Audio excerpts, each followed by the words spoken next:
This one's a bit more of an advanced piece, but I'm going to take you through just section by section. And if you just practice little bits at a time, you will be able to start stitching it together. But it is a little bit more advanced. I wouldn't try to tackle it too early in the game. There are a lot of different techniques in here that you really need to polish up before you'd be able to get this nice and smooth. But if you're keen, give it a go. I'll show you through each little bit here in the manuscript, and then we'll jump on the keys. So this version was actually arranged by Kin, and all I've done is I've taken that manuscript and edited it. So, I don't want to take any credit for that. All I've really done is just added in some finger numbers, and I've chucked in some chords and chord inversions and slash chords and stuff. And I changed a couple of notes here and there, like I think even in this first bar. I think it was originally an A flat that I've just changed to a G sharp. So technically the same note. It just works better in the context of this chord that I wanted to label it as. So if you have seen this sheet music before or you have been using it, don't stress. Haven't made any major changes. You can still use it if you want to do a bit of a tutorial. Okay. I don't know how to pronounce the name of this piece, so I'm sorry. I just call it Jjapaguri. I don't know. I apologize. What we've got first is this slash chord. I just want to talk about them for a sec because there's a few of them in the manuscript. B minor slash D. It just means that B minor is in the right hand and D is in the left hand. So it's like over the top of. So we've got a B minor over a D. Right hand's doing a B minor chord, inverted. Left hand has a D octave. So think of it as like a fraction. It's just over the top of. All the rest of them are just regular chords, like C sharp major, B minor, whatever. It's diminished chords. We've got finger numbers at the top there. Don't get them confused with like the triplets. There's a lot of triplets in this piece. A huge E major arpeggio as well. And, remember that time maybe you had piano lessons and your piano teacher was like, hey, did you practice your D major scale this week?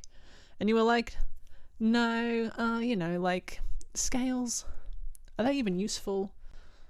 Yes. In this piece, there's a huge D major scale just randomly chucked in there.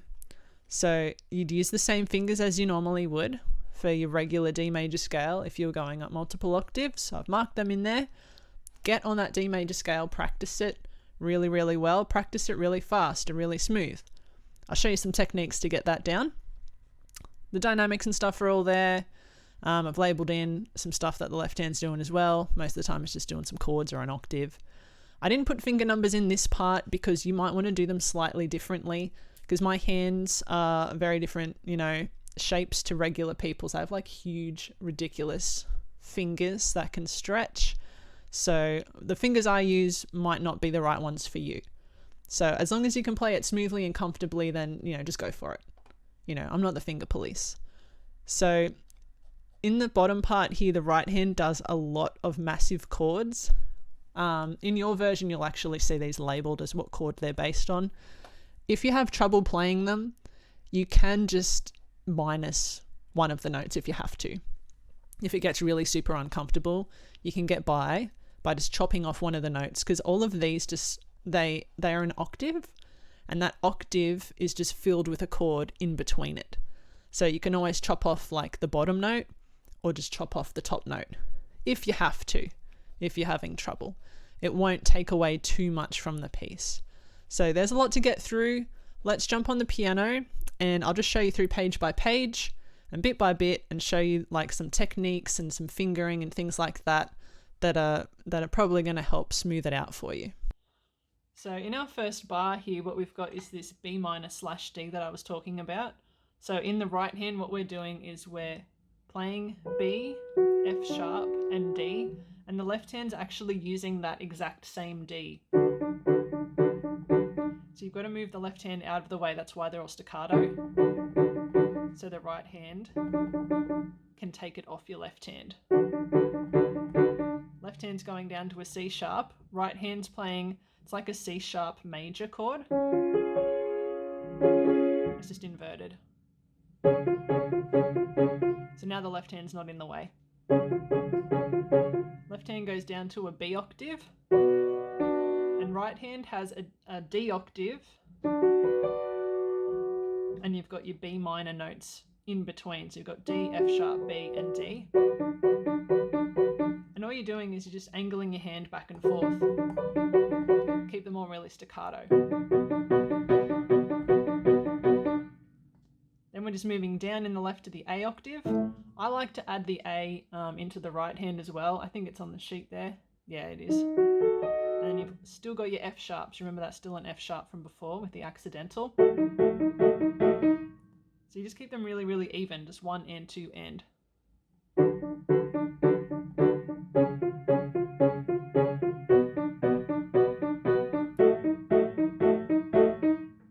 in our second line, we've got our E minor over G. So left hand's just doing a G octave. And right hand has these bunches of triplets. You get 1 and 2 and. Really roll your hand left to right. Keep it really rounded to get the speed. Left hand's got the F sharp octave. And then right hand's got, it's like an inverted F sharp diminished chord with the F sharp at the top. Keep it rolling. E minor chord. It's just an inversion, so you've got your second inversion. Left hand's got your E octave. Now this is one of the harder parts that I'm going to go through just on its own, as its own little section. So what we've got here is an E major arpeggio.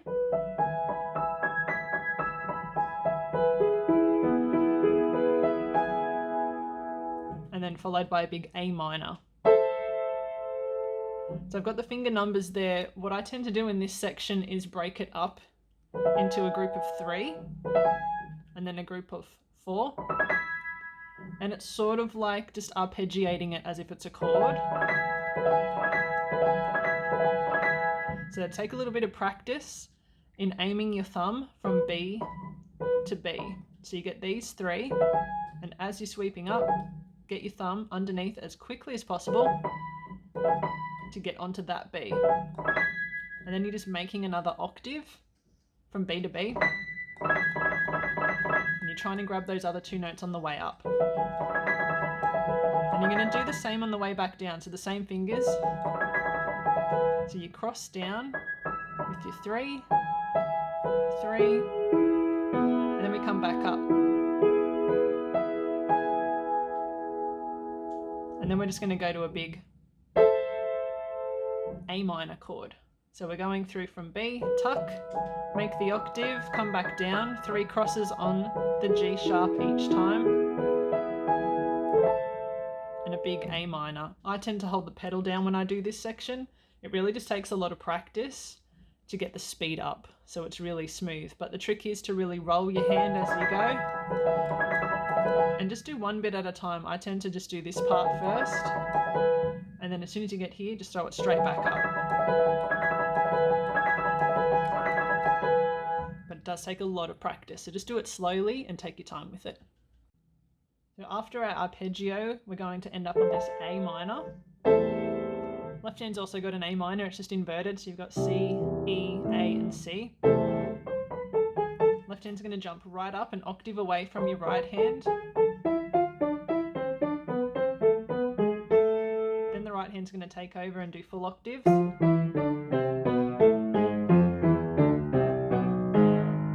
then we're going to end on this A minor chord in both hands. It's an A minor first inversion. F, D. We end up on an E major chord in that next section. But make sure everything's really nice and staccato. I tend to use just fingers 3 and 1 when I run down from here. The left hand just runs down.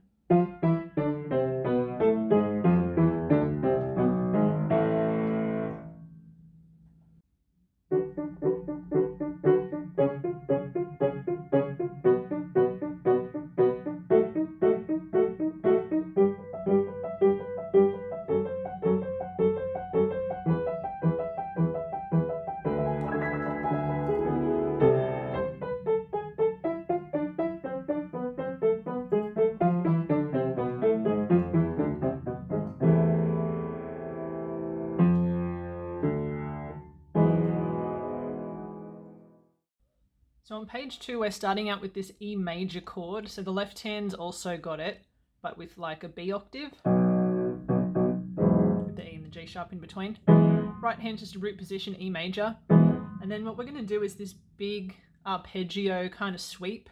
So I put some finger numbers in there that'll help, I think. These are the ones that I use. 5 and 2, 4 and 2, and then you're in root position. Then we're moving up 5 and 2, 4 and 2, root position again, and then we're up here on the first inversion. And that next bar we're making that E dim chord. So as we go through, we've got our root chord, 1, 2 and 3 and 4 and 1 and 2 and 3 and 4 and left hand's, you don't even have to hold it down. Just hit it that one time. I like to put the pedal on through this part because it makes it sound kind of nice.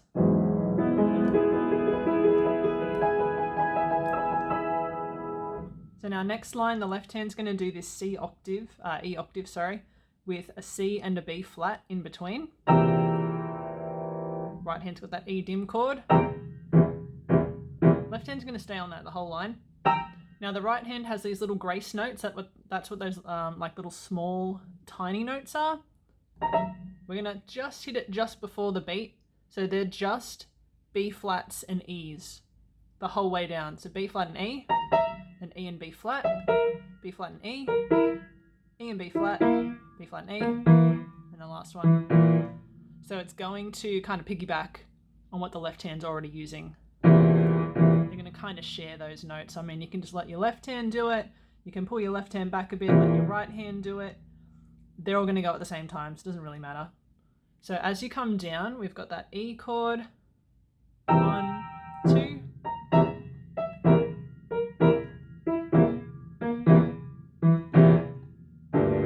Left hand moves over, just does a big G minor chord with a D octave.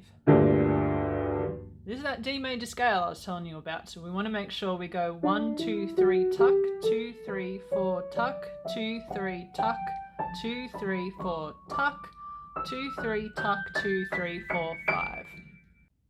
So you're not really going to count. You're not actually going to count, septuplets 3 times as you go up. A good way to do this section is to actually just put on a metronome, and all you're going to do is start on beat 2, because beat 1 is that left hand, 1 and 2 and 3 and 4 and. That very last note comes on that very last end beat. And it's got that little hold on there. So as soon as you get there, just let it hang, and then you jump down and you start the next section when you're ready. So the good thing about D major is that you're going to tuck after each sharp. So it gives you that little bit of extra lift to get your thumb underneath. So keep it nice and light and just practice it over and over again to get the speed. Then we come back down to our little staccato Ds. Left hand comes down on the D. All through this section we're just going to crescendo, so we start off really nice and soft with those little individual right hand notes. Left hand goes down the octave. Right hand's got this G minor chord, so it's a G minor first inversion. So you just get 1 and 2 and with your beat. Coming over to a D major chord. We're just adding A at the bottom. Left hand still on the D. Sliding in. I like to keep my index finger just on the D to slide it in. So that's like a G minor. So it's a G minor, it's like a second inversion. Got that little extra B flat down the bottom. Left hand is still just on that D. Then we just want to pull right out for this B diminished. So it's just like a B minor chord. But we've diminished the 5th. We've flattened the 5th. Just to be an F natural. Left hand starts its little walk down. So let's have a look at that little section just from bar 13. D major, slide in for G minor, and we're just sliding out. Then the left hand's doing this run down from the G sharp, and it just jumps right over to the B and turns into a C minor. So it's just a root position C minor with the C octave. This is when it's like a little arpeggio comes through in the right hand. So it's going to come in on the, like on the second beat, like the 1 E and 2 E and 3 E and 4 E and I like to put the pedal down in this bit.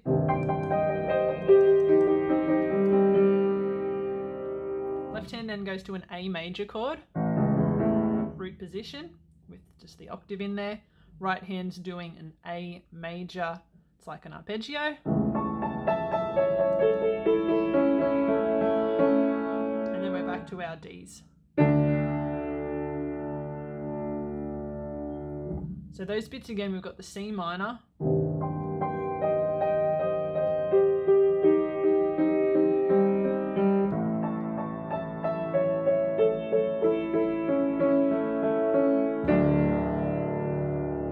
I like to put the left hand really deep in this section. Right hand's then going to have a lot of octaves. Lots and lots of octaves that'll go on to the next page. So let's break this up into little bits. We've got these octaves here, slide towards yourself. And keep them in little couples, little groups of 2.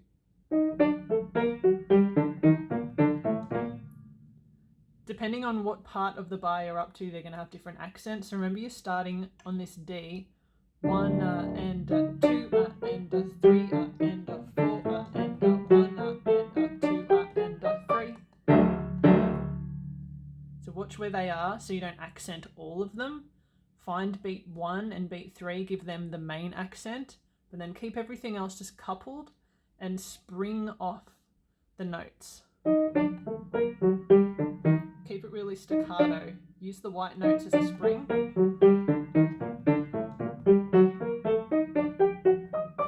And you're just coming down to this big D major chord. So at the end of that bar, you're really just doing a big D chord with both of your hands. Left hand's way down, doing a D octave. And let that last little rest just kind of hang. Rest. So there's a definite ending and there's this definite silence, so you can jump into the next bit. It's going to have a bit of contrast because you're going to finish double F, so you're fortissimo, and then you're going to start in super soft. Well, not super soft, it's only piano, but it makes a big drastic contrast. So that squiggly line thing, that is our arpeggiated chord. So we're just breaking up our chord. Swing it right up to the top. So it's a G minor with a D at the base. You can hold down on all of the notes if you want. I like to swing all the way up to take the momentum. I also like adding a bit of pedal into this section. Makes it sound kind of ominous, I think. Then we're sliding in. It's like I just wrote A dim because it's like an A minor chord. That's been diminished. And then the E flat just stays as an octave. Left hand's going to be doing a G. Then we've got a D major chord. It's like a D7 actually, because you've got the C in the right hand. And then keep that D at the base, and then just make a G minor chord over here. Then we're going to keep that exact same chord. A major. We got a whole bunch of chords through this next section. I'll just walk through the left hand over here for a sec for bar 19. So it's just staying on that G while we're doing the G minor. Stay on the G. Moves up to A. That's why it's D/A. Moves up to B flat. Now it's going to get a little bit in the way. It's going to cross over the top because right hand's still using this D. And it's a D sharp in the left hand. But it's it's all right. They're not really going to touch each other. It's fine. Just keep your left hand in and your right hand out. Goes to D flat while you're doing the A chord. Left hand's just going to go for a big walk. And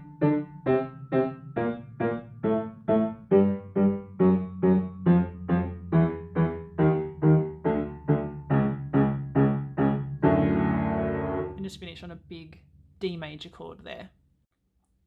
So what the right hand's doing in this section, we've got that G minor over D. Left hand is sharing that same D. So you can't really hold it down. I just let go of that D. So the left hand can play it again. Root position G minor over the B flat, D major over the A, G minor over G. Then you've got this A minor shape in the top over the F sharp, B diminished over the F, like that. And then we move down to an E natural in the left hand, and then we've got a D sharp, F, A, and C in the top.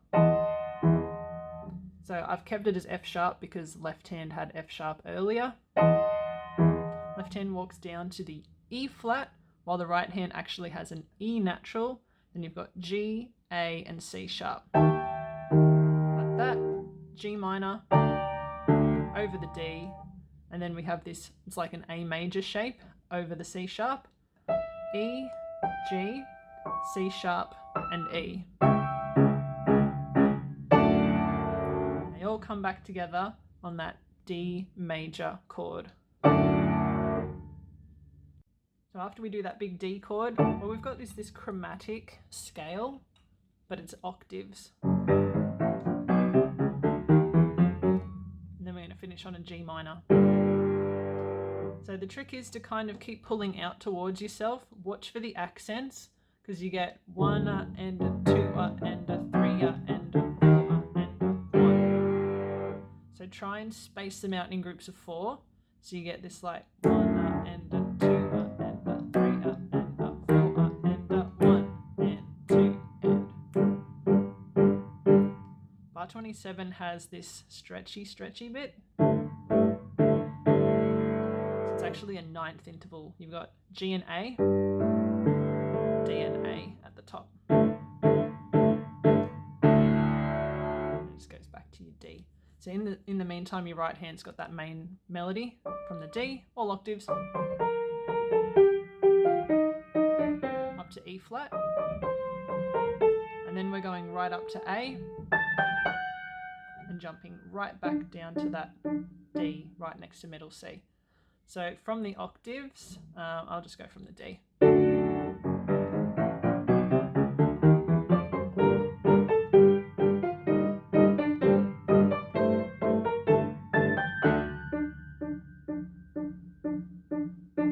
that goes into our other sections, a bit similar to what was on page 2. The right hand starts off like normal, by itself. Your hands are going to get a little bit sort of crossed over here because they're trying to use that same D again. So what I do is I just lift up that left hand so the right hand can keep playing it. I like to put a bit of pedal in here as well. So you got like, it's like a D major here over the C octave. G minor chord. And then a D major chord. This big G minor. Here they're going to share that B flat. I like to go really just deep. I take the left hand down an octave.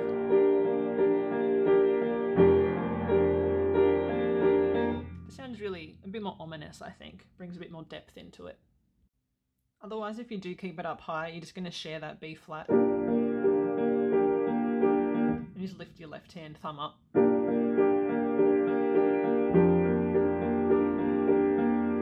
Then you're going to go to the E flat, right hand comes up to this C minor shape. Then the left hand's going to just move over to a C sharp, and then the right hand's going to move up just a little bit. So you've got E, G, and C sharp. And then then all we're doing is making that C sharp octave. So you're going to go from a C octave and then just slide in. Left hand comes up sort of underneath the right hand. That's going to sound really clashy because your right hand's playing a C sharp and your left hand's playing a C octave. When you play it at speed, it's not going to sound so bad. It's just going to kind of brush by, and you don't really want to accent that C either, or the C sharp, because they're on the offbeat. So we're coming down, G minor shape in the top with the D octave, and you're just walking down in the left hand, E octave in the right hand, E octave in the left hand as well.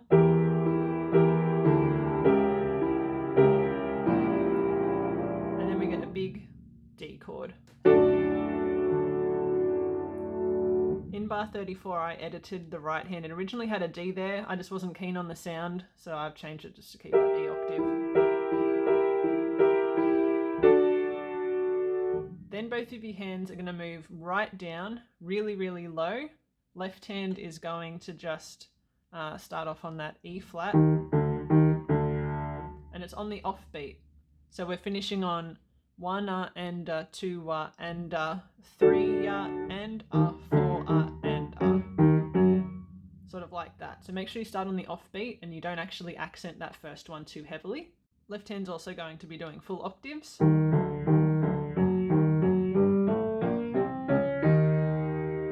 You can keep them quite staccato. I'm just playing them a bit legato just so you can see where my fingers are going a bit better so they're not jumping around too much. Then your left hand's going to go right down to this G octave. And then your right hand's going to have this G minor chord over a D octave.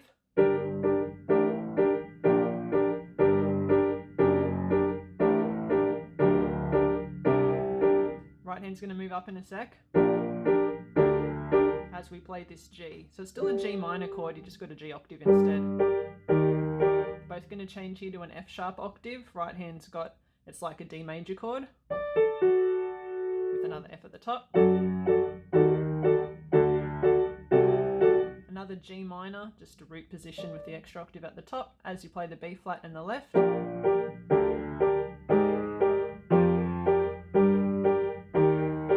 As we jump up to this G, right hand's got a C minor chord with the octave. And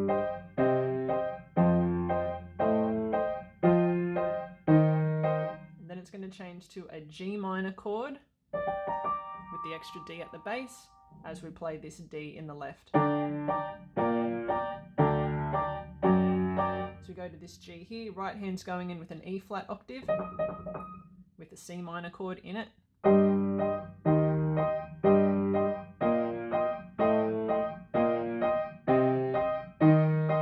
And finishing on a big D. I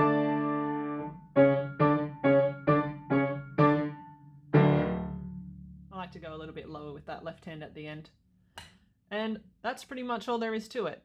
Each section just takes a lot of practice on it individually so you can get the speed up. But everything you need should be there. If you have any questions, just drop me a comment.